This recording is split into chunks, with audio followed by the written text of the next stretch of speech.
Hello, lovely people. I hope everyone's dealing well in lockdown. This is me answering some of your questions, some of your great questions that you asked, and I'll try and be as honest as possible.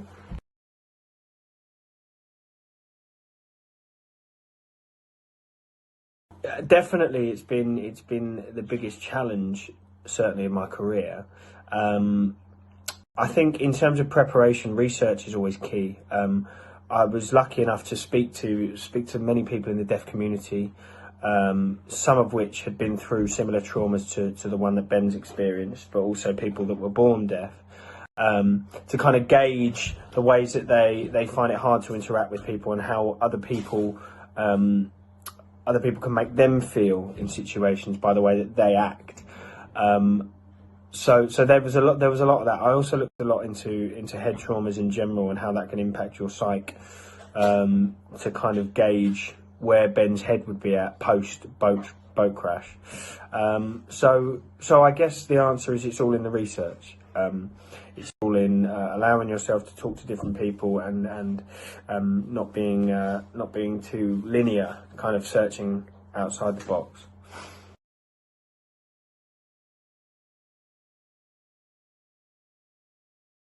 Oh, that's a great question. Several people I haven't had a one-on-one scene with. I'd love to do more with Kelly Bright, with Linda. I think Ben and Linda haven't had a lot together, but I'd love that. But in terms of someone that I wish I was working more with, in terms of what characters I think would do really well together, is Ben and Shirley, Linda Henry's part. I think they're definitely a duo that have a lot of history. You know, if we go back to the kind of the Heather ordeal, and certainly there's a relationship between them two that I find is almost motherly from Shirley. Or she just look out for Ben in a lot of ways.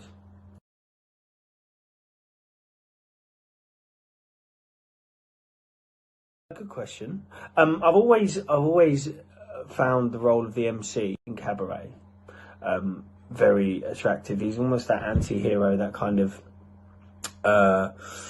very abstract and different. And I think there's so much that you can do with him. You can take so many risks, as we saw Alan Cumming doing that amazing Broadway version that came over here. It was sensational to watch.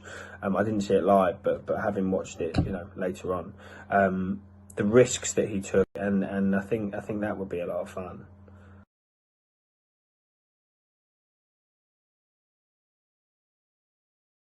Well, it is difficult to say. I've got different scenes in different ways, I guess. In terms of what gave me the most artistic value, I think the scene with Steve McFadden and I sat on the table when he kind of found out that I came back to fleece him. I think that was probably the most, one of them times where you come off set and you go, wow, I just did something really good. So I think that would probably take the biscuit, I think.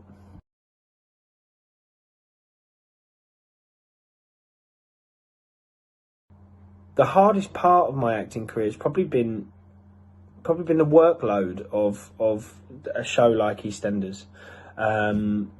We work such vigorous hours, and we commit, entirely all the time. And if you're across a lot of storylines, it's a lot to keep up with. So I think it's a kind of tool that you don't necessarily get with with a lot of other shows. And I think it's been the most difficult, but also the most rewarding part of being on the show.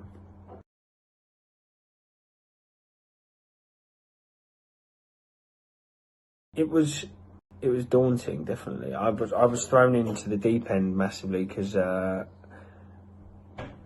my first day was with all the Mitchells. It was literally everybody. It was that kind of that line, "Hello, Dad," and then for the kind of the after effects of that was going to the Vic and seeing Shirley and Billy and so so it was daunting. It was like there was no time to rest. You had to come and hit the ground running, if you like.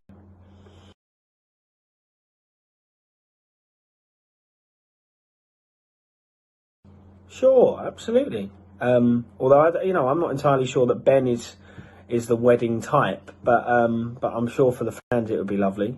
I think Ben and Callum have their own kind of divisive relationship that works for them, and I think who knows, maybe one day.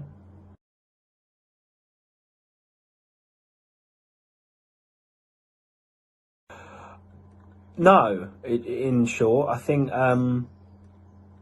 none of us really expected Ballum. Now I call it Ballum. Ben and Callum to create what they've managed to do, but I think that all lies in the fact that Tony and I are so close as friends. We have complete trust in each other when we work together, and we both said from the beginning of this journey, of this story, that we had to throw ourselves at it. We had to be completely free and allow ourselves to completely live these characters as if, because we have to do it justice. And that's been it's been a great journey so far.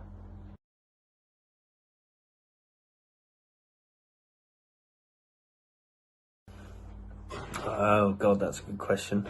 I think Ben would go driving himself mad in the house. I think he'd have to. I think he'd probably commit to being at the car lot again. He'd probably just sit in there and throw a tennis ball at the wall or something.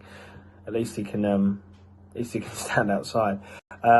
Or failing that, probably E20 or something, somewhere where he can, neck a glass of wine if he needs to. I definitely don't think him and Callum would be able to sit still at home. They'd be bored.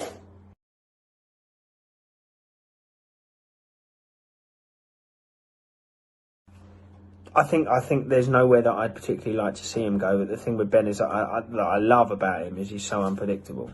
I enjoy the idea that Ben never knows where he's going to go next. Everything's an impulse decision. It's off the cuff. And he also wears his heart on his sleeve at times. Maybe not in terms of releasing his external. Like, we know it took ages for him to tell Callum he loved him, but he looks after the people that he loves.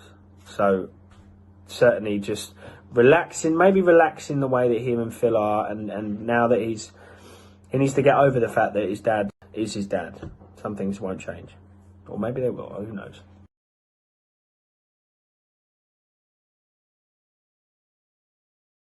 No, no. It'd do my head in. I think we constantly try and get one up on each other. But I think I'd feel sorry for Ben, definitely. Who knows? Right. Well, thanks very much for your questions, guys, and I hope you're all dealing okay. Lots of love.